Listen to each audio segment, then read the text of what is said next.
And there's something that you don't know about dice. It's a strange thing, but a die, you know, is supposed to have, like, it has 2 on this side, and it has 4 on that side. Now, that's not the way it's supposed to be made. See, there's 4 on that side and a 2 on that side. Actually, it's supposed to be a 5 on that side, but it's not. This is not made properly.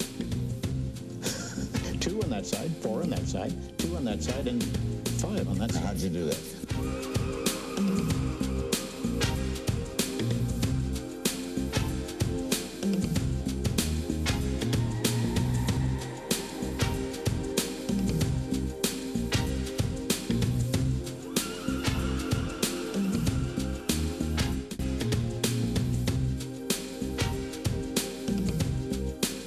People, I am the amazing Rudolph, and I will show you how easily a skilled magician can reproduce any of these so-called psychic tricks. Hi, I'm James Randi. I'm a magician. That is to say, I'm a fake. Watch this. I'm going to do a little trick for you. I'm going to bounce this pen on the edge of the table. Now I'll look away so you're sure I'm not blowing, but I want you to look right into your TV set, concentrate on it, make that pen fall off the table. Let's work on it now. Come on, concentrate. Stronger. Gee, that was very good. How did you do that? June 7th, we'll be offering $100,000 prize to anyone who can prove psychic powers on our program. You're thinking of a pizza, right? No. A small little rodent, maybe a hat? A hat? No. A clothespin? No, wrong. A shoe? Gesundheit. Or a hammer? No. We're gonna get that money. We're gonna make that money. We're gonna make that money. We're gonna get your money, Randy. You're gonna be broke, man. Do you believe everything you see on the news? How about a nationally reported story about a computer that determines the guilt or innocence of suspected criminals? Host James Randi, professional skeptic and debunker of frauds, takes us through the conception, the setup, and the payoff of these remarkable scams. I'm James Randi, and in this special presentation, we'll look at the inner workings of some of history's most outrageous scams and the confidence men behind them. Now, most cons follow a very simple set of rules. The first rule is that the con artist always wins. Tonight on Nova, James Randi, magician and investigator of psychic phenomena. Don't laugh, this is science. For 25 years, Randi has explored the world of the paranormal and tested claims of supernatural powers. Now Randi journeys to Russia to challenge psychics never before seen in the West. After decades of research, can we finally discover the secrets of the psychics?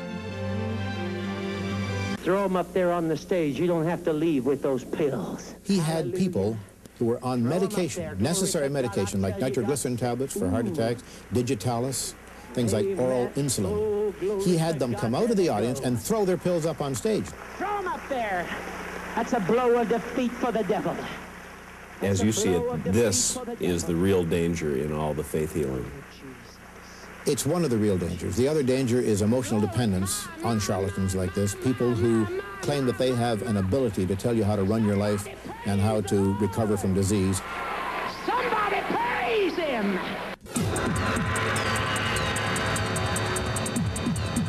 This week, Horizon is doing something completely different.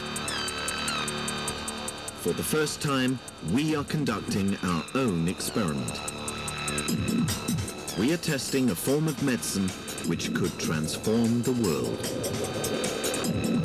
Should the results be positive, this man will have to give us $1 million. Do the tests, prove that it works, and win $1 million. Can psychics really sense what you can't? Can the stars predict your future? And thousands of nurses say their touch can heal. I'll give them $1 million if they can prove that. Tonight, the supernatural, exposed by an expert on the bizarre. Randy and his foundation have put up $1 million as a prize. This is the one in Finland. To anyone who could prove they have paranormal abilities.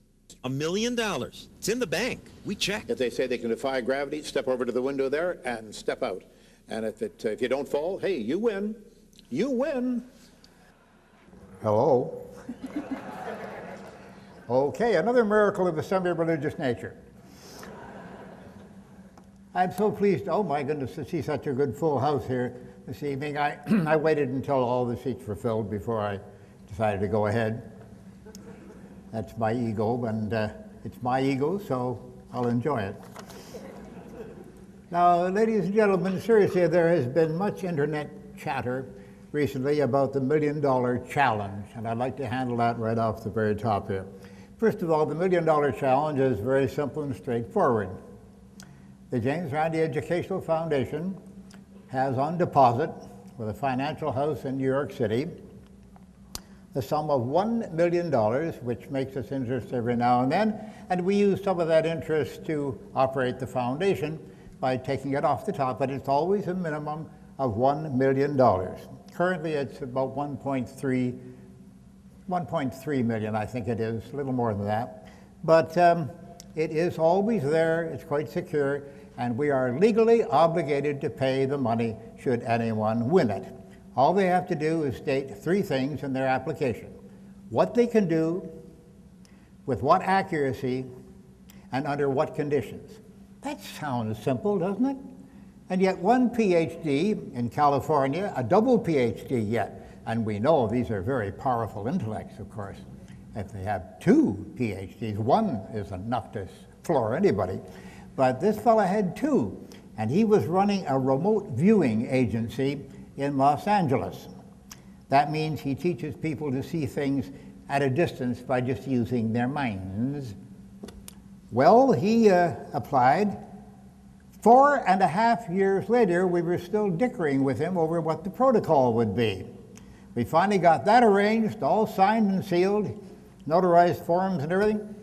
Then he changed his email address and his telephone number, and we haven't heard from him since. I wonder why. And I wonder why there's no crowd outside this auditorium.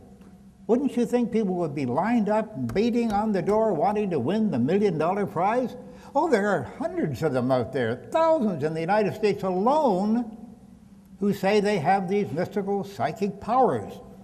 Okay, $1 million is waiting for you. It's guaranteed. It's out there, all right. The other thing that amazes me is that we have said on our webpage repeatedly, and in my books and such, I've always said, if you want any proof that the $1 million is really there, all you have to do is pick up the telephone or get on email or whatever. Fax even would do. Tarot cards. I don't care how you communicate with us, but communicate with us and ask us for the evidence. Now, every couple of months we get a statement from the financial house, and I go to a drawer in my office, take out the forms that are already there, about 6 of them, and I replace the form with the most current statement, which gives the total as of that date. I used to make 6 copies. I now only make 1 copy and put it in the drawer because not one of the so-called psychics has ever asked to see the evidence. And yet, most of them will say, when asked by a reporter, oh, there's no $1 million, I checked up on it. You know, it's all, he's a magician, you know. So he's a born liar, which is quite true, actually. But there is no $1 million. But they don't want to see the proof. They just don't want to know. Or maybe they're afraid to know. Now, all this internet chatter about the $1 million challenge calls for me to make a definitive statement, and this is just ill-informed gossip. I will classify it that way. So this statement should cover the matter. The $1 million challenge is still in effect, and it does apply to any and all religious claims that offer evidence. That's the important word there, evidence. Because most religious claims just ask you, but that's the way it is in the Bible or the Quran or whatever, and so we don't have to prove anything. Oh, yes, you do if you want the $1 million. All you have to do is have the evidence and offer it to us. We will examine it, and at the end of the examination, we are compelled by law, legally, to award you that $1 million prize should you so win it. Now, it's difficult, if not impossible, to examine a claim about the existence of a deity, any deity. But we require a definition of, quote, God, unquote. So that by examining a specific aspect, quality, ability, or influence of that so-called God, we can design a protocol for conducting a test, and that test should have a result which should be very, very evident without the need for any voting or judgment. For example, on one of the programs that I did here in the United States, a fellow said that he could fly by flapping his arms. Not flap by flying his arms, no. Fly by flapping his arms. I'll be all right, keep your seats. And it was very easy. I simply took him over to the window and I said, there. And he looked down, said, well, I'll come back later. He never came back. Now, you see, that's a test that doesn't require any judgment. It don't require any affidavits or any decisions by a jury as to whether or not it worked. No, that did not work. It's that simple to decide, you see. And that's the way we design all of the tests for the so-called psychic powers and whatnot that might result in the awarding of the prize.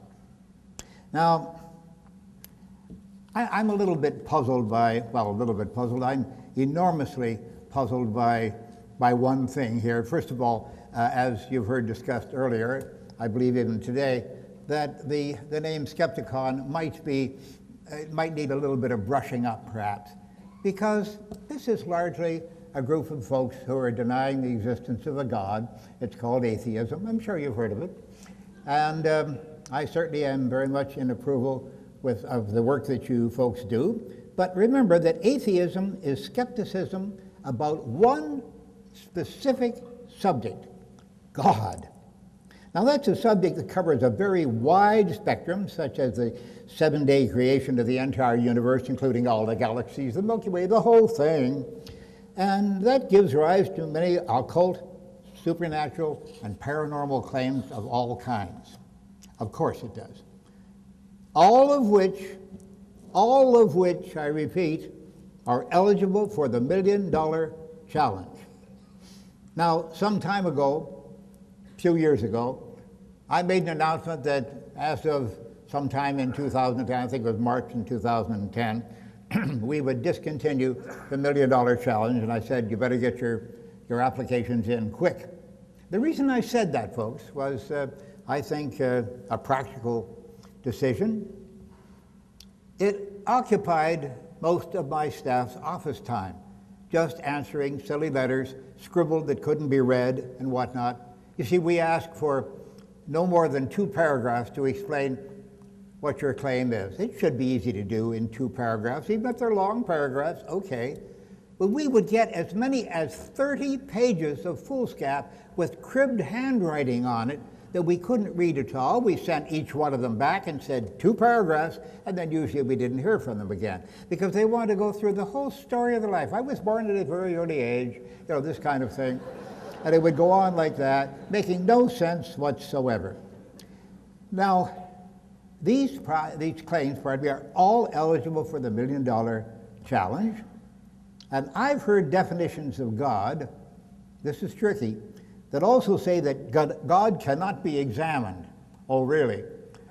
Well, that makes it ineligible immediately. If it can't be examined, we can't examine it. You see, I use logic. Now, I must tell you a couple of adventures I've had in pursuing this business of trying to give away $1 million.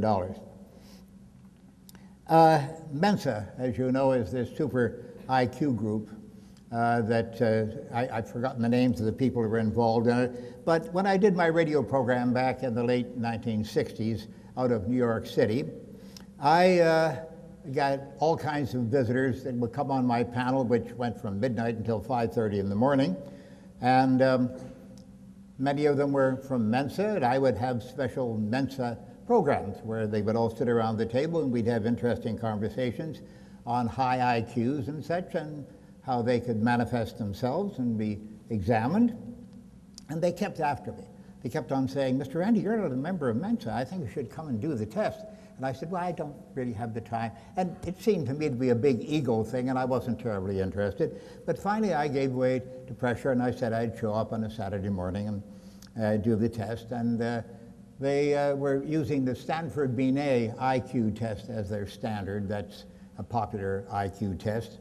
And it was interesting because as I sat there in this little classroom in a local school, I saw a young fellow sitting beside me who was sweating away like crazy. And he was answering the questions. They were all true-false questions, or select one of the following answers kinds of things. Very simple, just had to make a check mark. And a couple of the questions were orientation questions. They were tests of psychological orientation, whether you could figure things out by examining them visually. And it had a picture of the sole of a shoe. It said, "This is a man's shoe. It is seen from the bottom.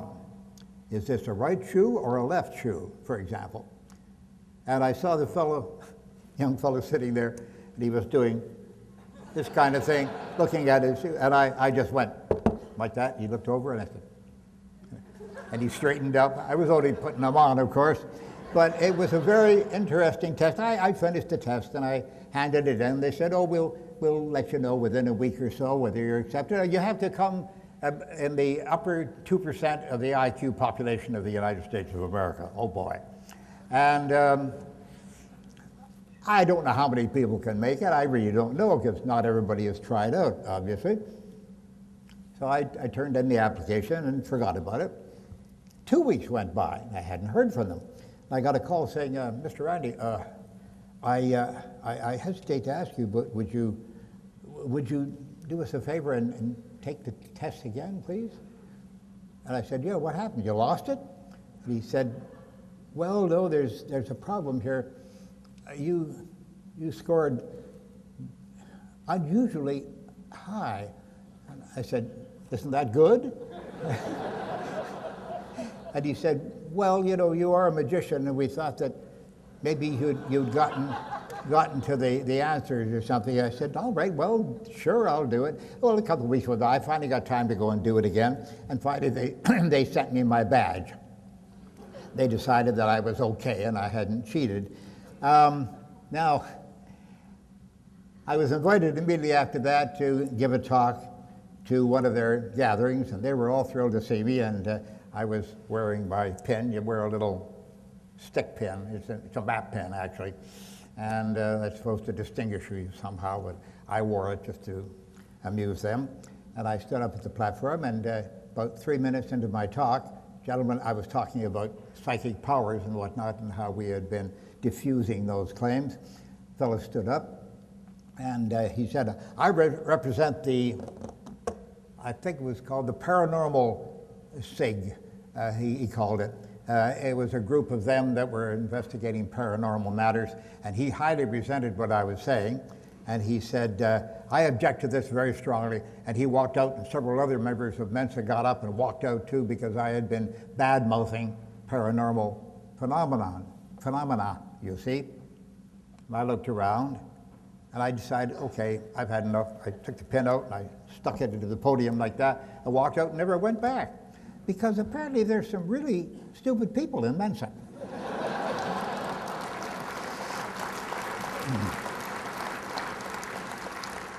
Now, I've always admitted, and I admit here again, that I made my living as a magician. That is to say, lying. Yes, I used to introduce myself by saying, "Good evening, ladies and gentlemen. My name is James Randi. I'm known as the Amazing Randi, and I am a liar, cheat, charlatan, and a fake. But at least I do it with a certain amount of class, which may evoke from you eventually, well, a certain amount of admiration, and perhaps a round of applause. Oh, not yet, save it. I'll be ready for it later. I'll give you a cue. It'll be like this, okay?" That was the beginning of my introduction of my talents.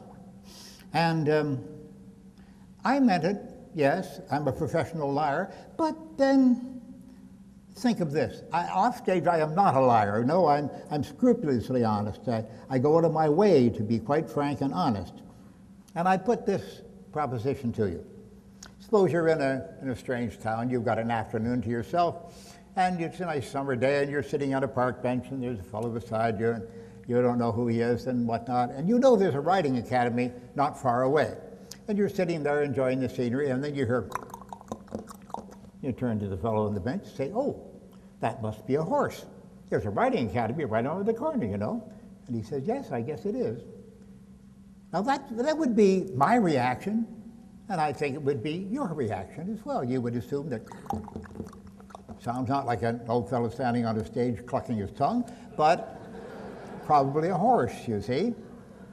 But then we have a couple of other classes of people. I call them the semi-woo-woo. Is the person who has only learned to accept something like homeopathy and perhaps Sylvia Brown or something, but hasn't gone all the way, see? That's the semi-woo, maybe a woo, just not a woo-woo, just a woo, I guess. And that person might have a different answer. For example, he may turn to his neighbor after her, say, "Oh, hear that? That must be a zebra." Not likely in a Midwestern town in the United States of America, but maybe the zoo broke loose, we don't know. But it's not a likely solution to solving what that noise is. But then you've got the dyed-in-the-wool, the full scale, all the way to the wall, double woo-woo, oh yes. And what would that person say? That must be a unicorn. Even more unlikely. But you see, when a fellow walks out on a stage, acting the part of Hamlet for you, I'm sure you enjoy the play. If at the end of the play they all come out and take their bows, you would be grossly insulted if the lead walks out there in his tights and takes off the blonde wig, takes his bows and says, "Ladies and gentlemen, I have an announcement. I want you to know that I am not just an actor, I actually am the Prince of Denmark." You would be grossly insulted by that comment.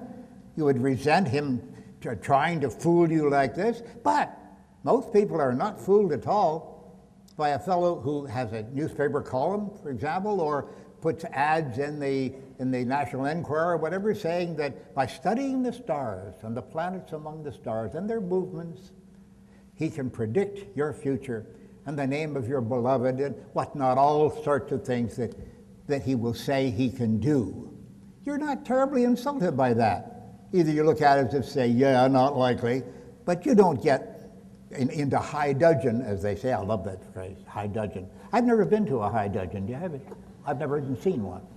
But you'd get all disturbed over that, and rightly so. But you don't seem to get too annoyed at some other people out there who are fooling you with all kinds of false advertisements and such.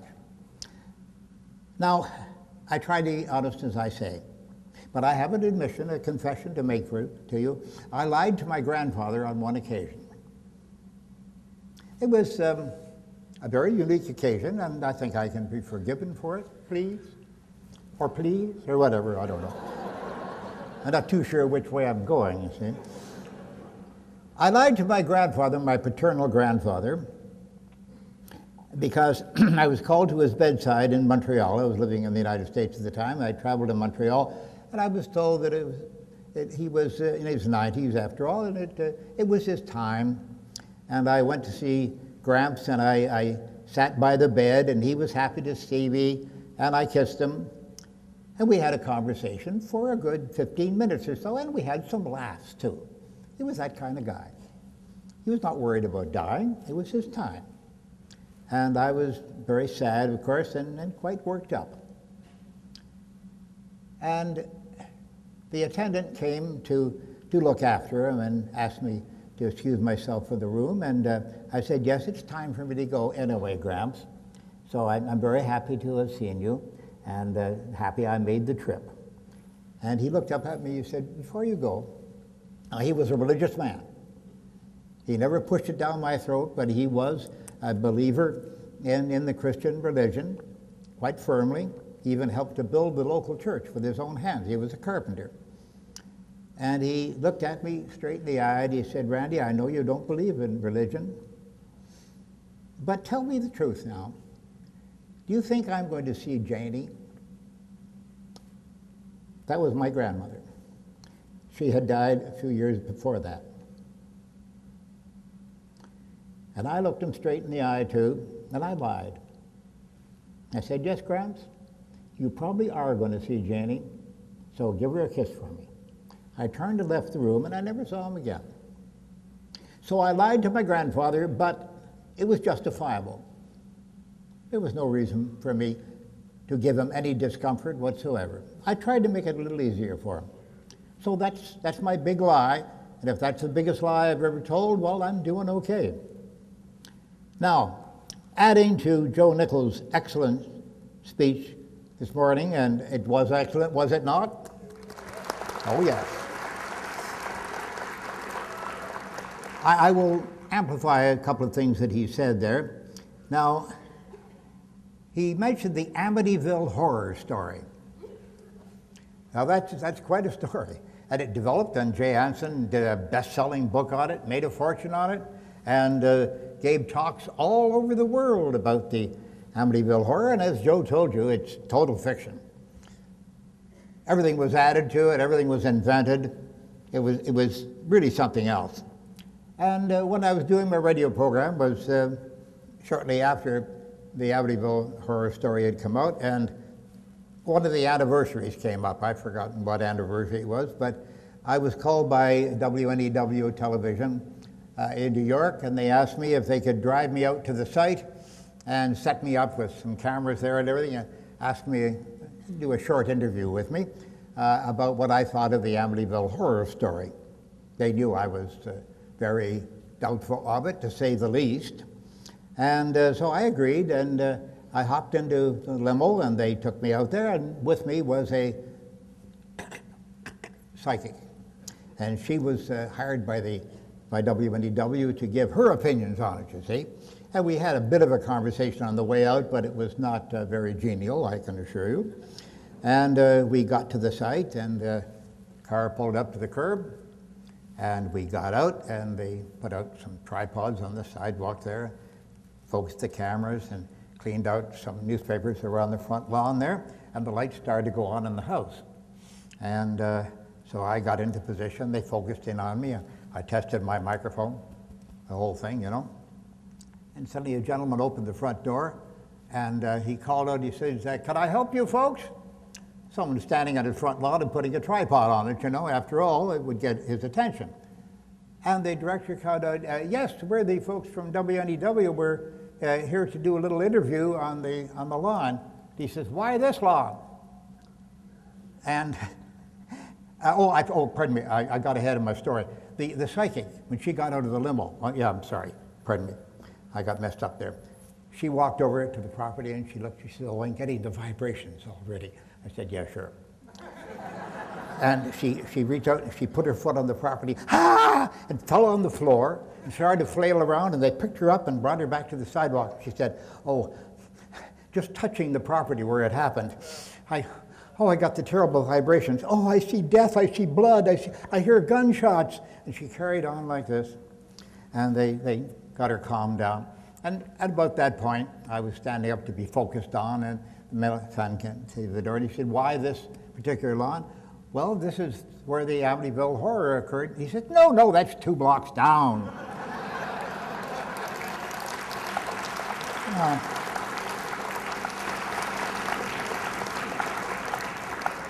But that didn't faze them at all. We found the right place, and we did the thing and everything, and it got on the air eventually. But it didn't faze the psychic at all, except she didn't do her thing again. She knew she couldn't really get away with that one. But maybe there's somebody else was murdered there, so I have to give her the benefit of the doubt. Now, Joe also told us about the John of God miracle worker, the miracle healer in Brazil. And I'll add to that as well, if I may. I was called by ABC television. This is just a couple of years back. I think it was the 2020 program. I'm not sure. I don't quite recall. But in any case, they asked me to go into New York. It was the dead middle of the winter, very nasty weather, and I was in between hospital visits, so I had the time to go and visit them. And I flew up to New York and got off amid all the slush and such. And I got into the studio, and I met for the first time Dr. Mehmet Oz. Do you know who that is, by any chance? Well, he's a total quack, except that he is a leading cardiac surgeon, someone to whom I would trust my cardiac care, I assure you. I even have a videotape of him in my files, taken in the operating room, where he is doing a cardiac operation on the patient laying on the table, and they've got all the surgical tools out there, and he's in the middle of the operation, and the door opens, and a woman dressed in the proper surgical guide, I'll be all right, keep your say, garb, I'll be okay, I'm going to be okay, I swear. Garb, she walked over to the desk and she said something to the doctor, and the doctor took his scalpel and held his scalpel and stepped back from the patient. She stepped in and she did this kind of a thing. She was doing what they call healing touch. It has nothing to do with healing, nor does it involve touch. But nonetheless, it's called healing touch. This is removing evil vibrations from the body and evening out the human aura. Really? I can see how stunned you are. But this woman was a healing touch practitioner, invited there by Dr. Mehmet Oz, the cardiac surgeon in charge of the whole thing, to even out the patient's human aura. Then she stepped back and she nodded and she left the room, and he stepped back, picked up the scalpel again, and went back to work. I would insist on having no healing touch if he were operating on me. I think the pause might be fatal. But nonetheless, he was there, and he was going to be interviewed about the John of God episode as well. And we went into the studio. We were interviewed separately. They interviewed me for a good 90, maybe 100 minutes or so. And I had with me all the evidence. I had the evidence from a fellow who did what they call blockhead, the business of sticking a nail up your nose, because that's what John of God does. He takes a pair of forceps and he pushes them all the way up your nose and then draws them back out again. And people talk a little funny afterwards, but it's okay, it doesn't hurt anybody. It's a standard carnival stunt. It's been done for years or decades now in carnivals. A simple nail about that long, a big spike, stuck all the way up the nose, because there is a passageway that goes straight up. And if it went any further, it would come up against the inner bone of the skull structure, but it doesn't go quite that far, and it's quite all right, doesn't hurt you at all. It just makes you feel pretty weird, I'm sure. I had the charts with me, I had the diagrams, I had x-rays of it and such, of the blockhead stunt, and I had videotape of our good friend Todd that Joe mentioned earlier, who's a carnival performer and does a wonderful, wonderful demonstration of these things. They ignored all of that, all the documentation I had. They talked to me for all this time, and they interviewed Dr. Mehmet Oz as well. At that time, I had left the studio, and I was back to the hotel. The eventual program took place. It was a 2-hour program. Dr. Mehmet Oz, for a total of his involvement in the thing, was interviewed for 19 minutes out of the 2 hours, in bits. I got 19 seconds. 19 seconds. And what they broadcast was, I was first of all announced, they saw my picture come up on the screen, and it had a heading underneath me, or as we call it in the trade, a slug, that said, James Randi, prominent skeptic. And I said this, and this is the exact quotation that they used: there are no greater liars in the world than quacks, except for their patients. They cut away and they went on with the program.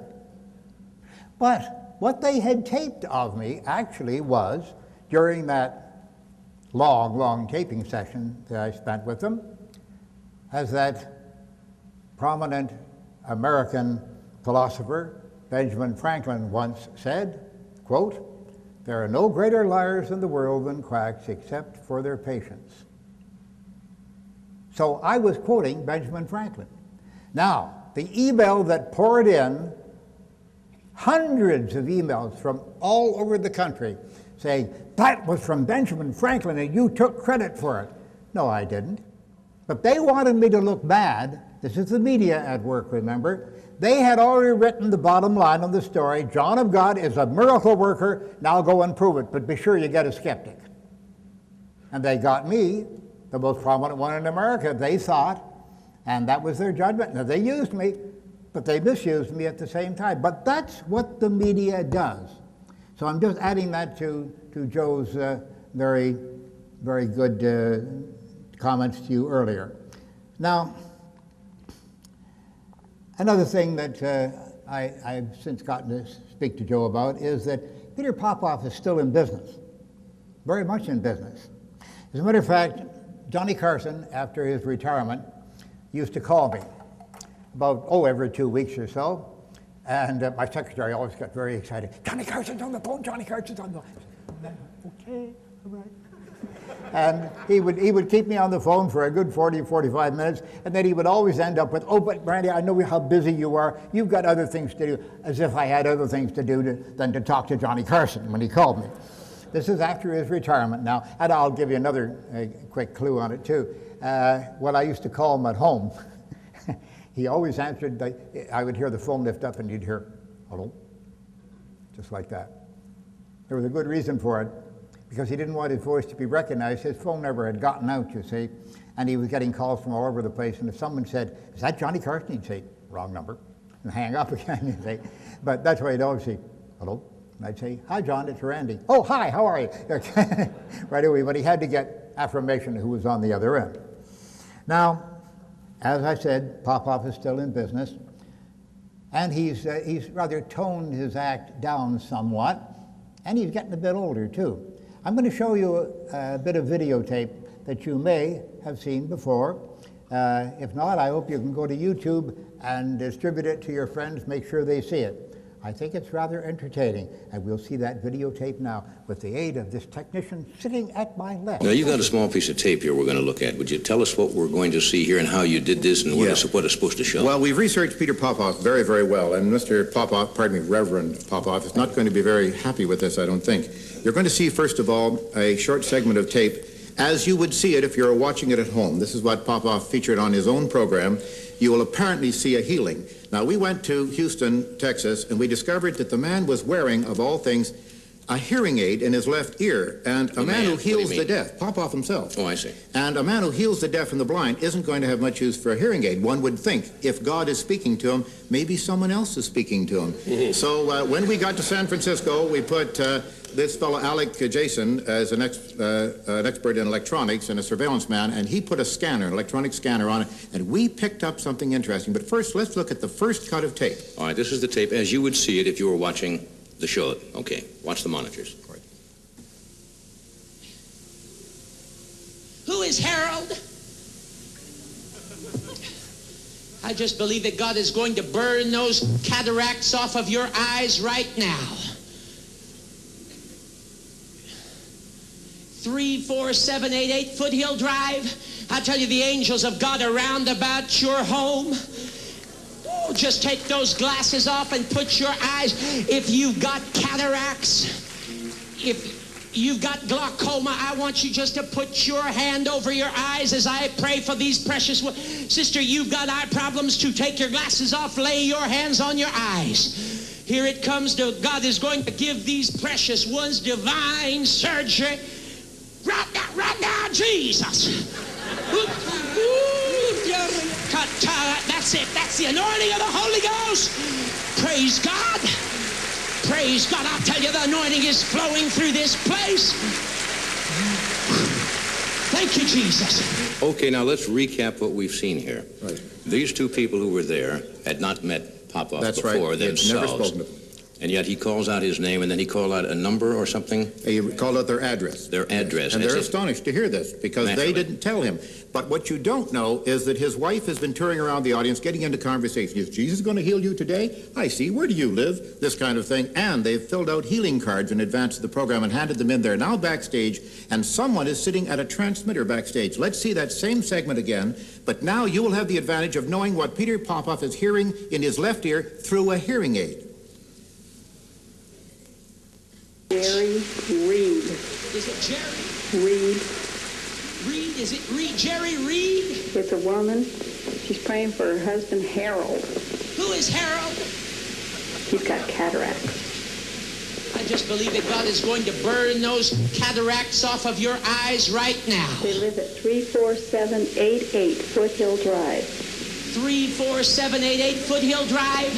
I tell you, the angels of God are round about your home. Just take those glasses off and put your eyes. If you've got cataracts, she's got eye problems too. You've got glaucoma. I want you just to put your hand over your eyes as I pray for these precious ones. Sister, you've got eye problems too. Take your glasses off. Lay your hands on your eyes. Here it comes. God is going to give these precious ones divine surgery. Right now, Jesus.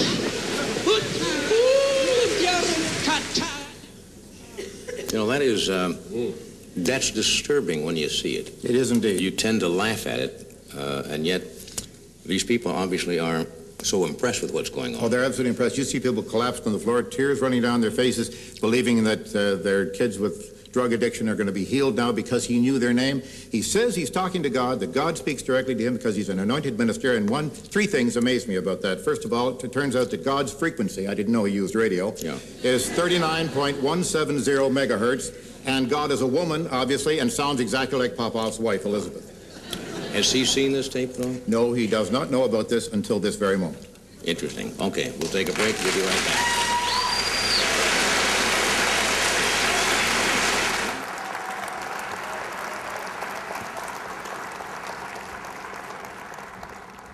Those of you who might have been glancing up at me here saw me doubled over in laughter at a certain point there because it's a spot I recognized and that you wouldn't have seen. You see, that program, The Tonight Show with Johnny Carson, was always taped a few hours before the first broadcast of it went to the East Coast, you see, and it went across the country that way. And they did that in case they had to do some editing or sharpening up of things or insertions or whatever. And they had to cut a piece out that particular night because I had gone to see Johnny Carson's producer with the audio tape of Popoff. That was Fred DeCordova. And Fred listened to that and he said, "Oh, wow." He said, "We've got to do this tonight." And he turned to his secretary and he said, "You can bump those two actresses off the program. We'll put them on tomorrow night. Just apologize for me, but we've got to get this on tonight. We've got to get to edit this, you see." And so he reached for the phone and I said, wait, Fred, don't call Johnny." And he said, "Oh, yeah, I have to tell him because he doesn't like surprises." I said, "Fred, think for a minute. Just think of the expression on his face when he hears the second playing of that tape and Mrs. Popoff's voice comes in giving the information." And Fred sat there for a minute and said, "Okay, but it's on your head." Well, it worked out very well, actually, so I didn't have to worry. But Johnny was so surprised. He's sitting in the studio, remember, and they've got 3 audio circuits. They got one for me, they got one for John, and they got one for the audience. And what you don't know is that John used to smoke that's what took him away eventually, the lung cancer and the emphysema. But he used to smoke all the way through the program. From the very beginning, earlier years, you used to see him smoking because it was okay to do that. But then it got to be out of style to be smoking on camera. And he had always a lit cigarette. The prop man would rush in and replace it with a fresh lit cigarette in a little holder just below the desk. And he had a fan there, an exhaust fan. And I would see him doing this kind of a thing. And only you who are up close will see what my eyes are doing here. But he'd be talking to you and doing this. Every now and then, he was glancing at the monitor because he wanted to see when the camera went to me so he could grab a quick puff, blow the smoke out into the exhaust fan, and then put the cigarette back and then come right back into position again, you see. And I see those things in all the broadcasts, the rebroadcasts that I see of the Carson Show. You can see him doing the eyes up to the monitor, trying to figure out when he could get a puff. But that's the sad thing about Johnny, because it took him away eventually. However, with Johnny doing this sort of thing and getting away with it in front of the audience, because they were always told, please don't call attention to the fact that Mr. Carson smokes all the way during the show, and the audience was always very cooperative. But there was a spot there where they had to break up, because when he first heard Mrs. Popoff's voice, he reared back and he said, "Oh, shit." And then he grabbed his mouth and did this to the audience to quieten them down, you see. And I know when that edit comes.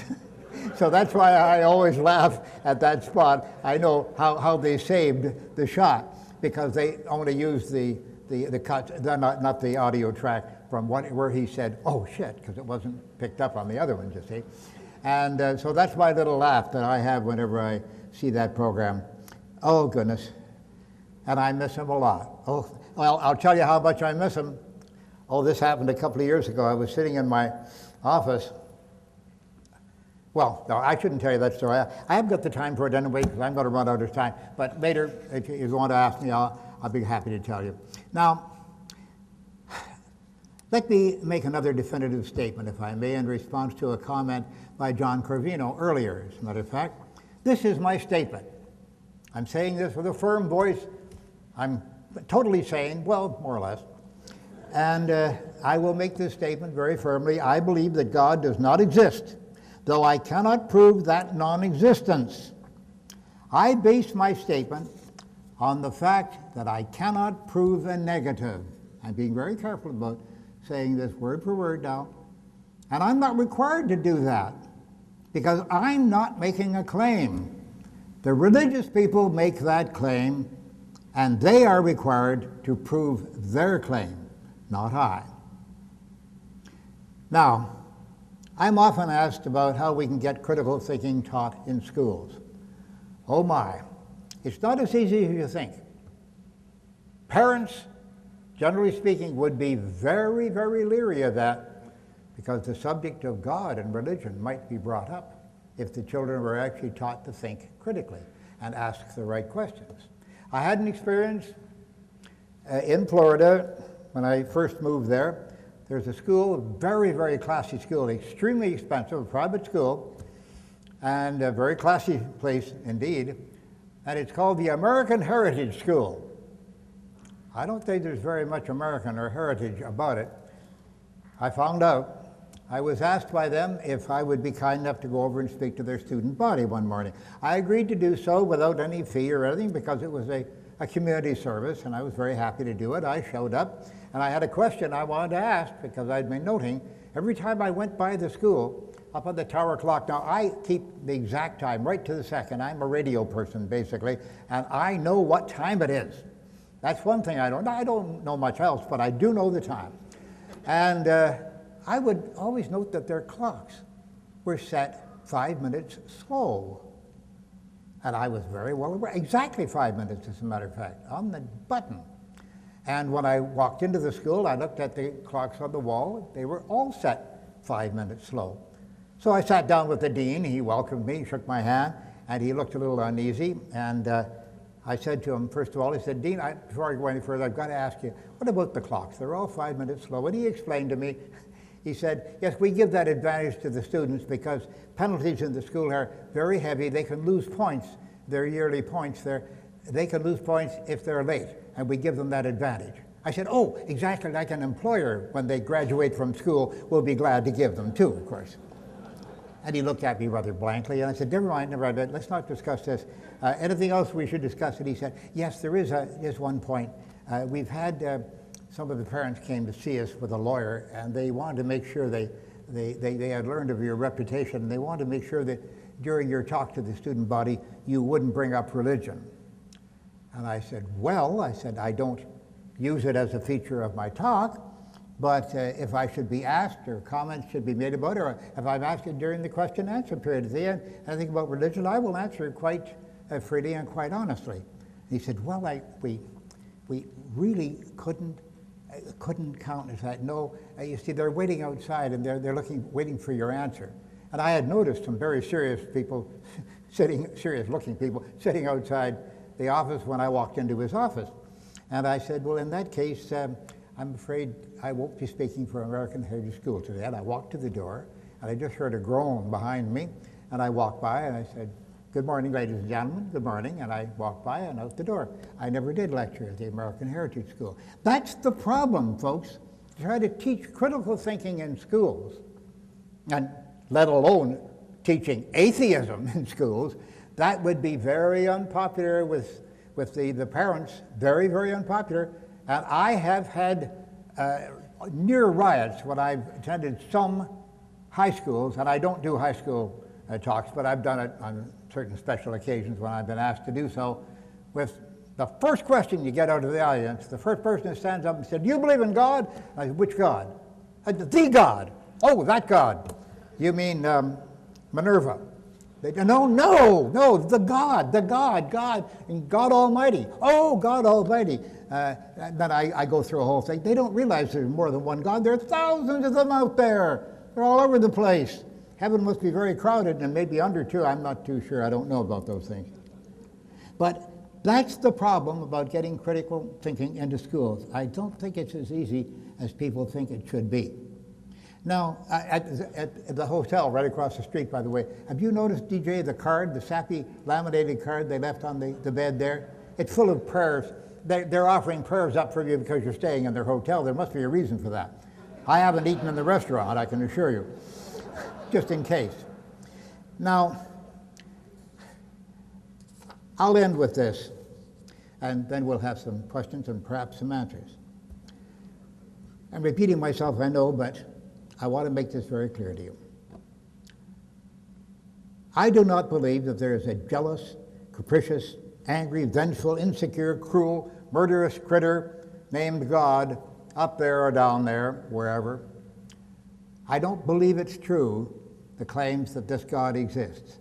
But again, I can't prove that he doesn't exist because I can't prove that negative, but I'm not required to.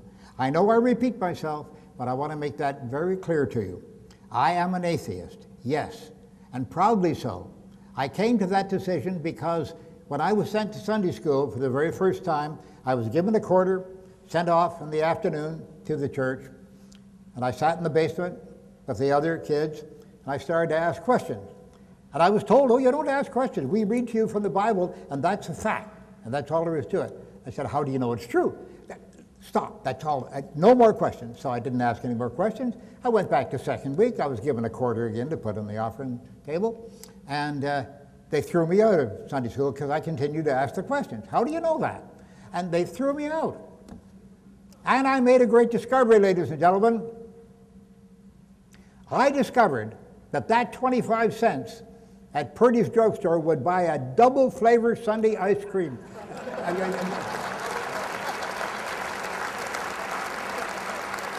That was one of the greatest discoveries of my young life.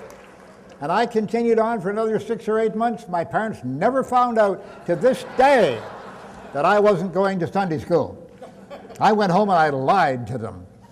And they didn't care much because they weren't very religious anyway. They weren't really serious about it, or they would have had me up against the wall, you know, with the whip and the whole thing. And they didn't do that.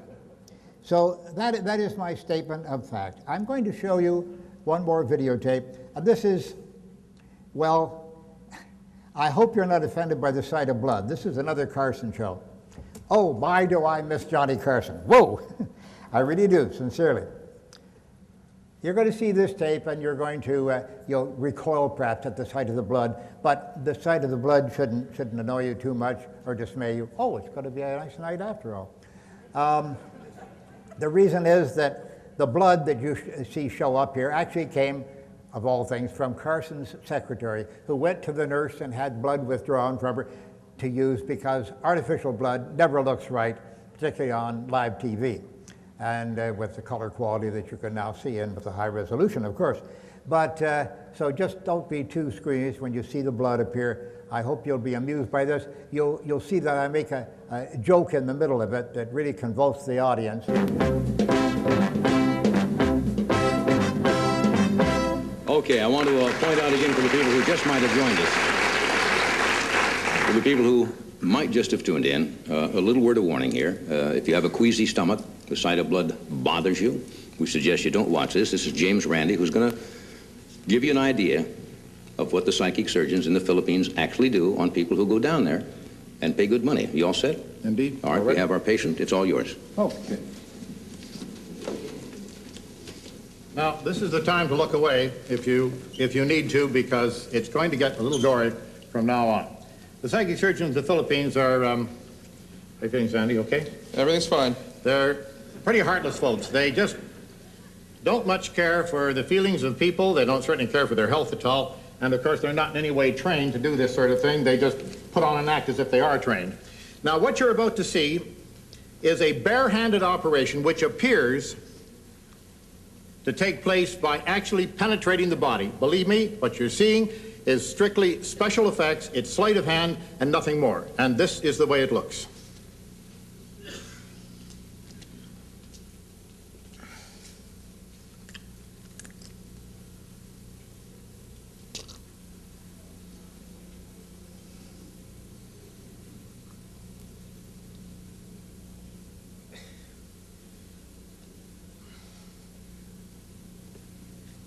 Anything that gets down there, we don't get it on your trousers if we can help it.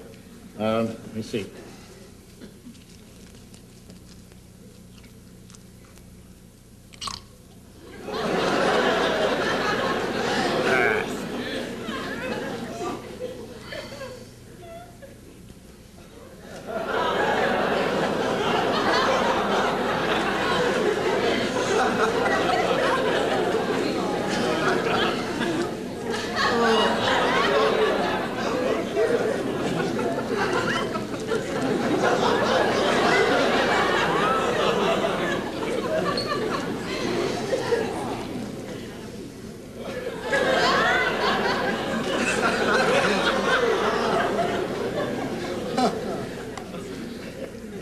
This is terrible. It's getting worse and worse.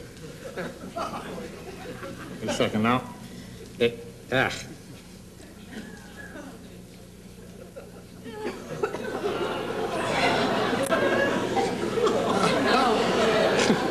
Oh, no, that doesn't come out.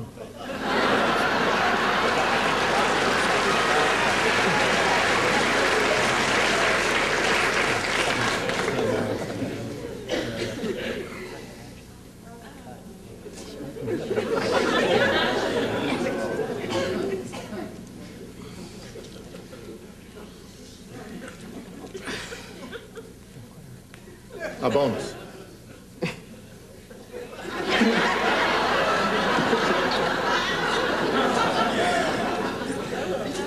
That's a bit better. Just a second. Just 1 second now. Maybe better for you. You don't feel any better?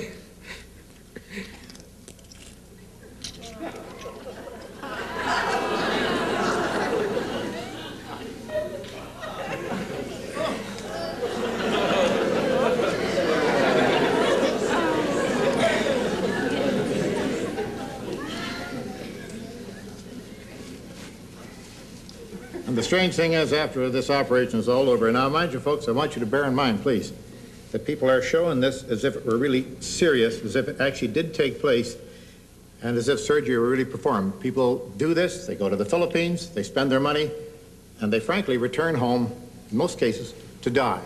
It's a little bit funny to watch it perhaps, and you say, gee, I know it's play acting, but it's not play acting when they go, by the tens of thousands every year. Sanford, I want to thank you for being a wonderful volunteer. I think you deserve a round of applause for that. Thanks very much. I'll get to put it away. Thank you so much. Thank you. Sanford, thank you. Thanks, Thomas. James Randi.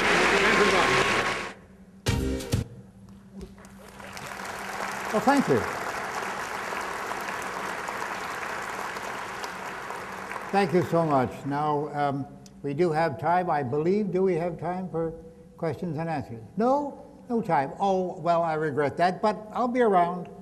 So grab me, pin me to the wall, and ask me your questions. Thank you very much, ladies and gentlemen. Thank you.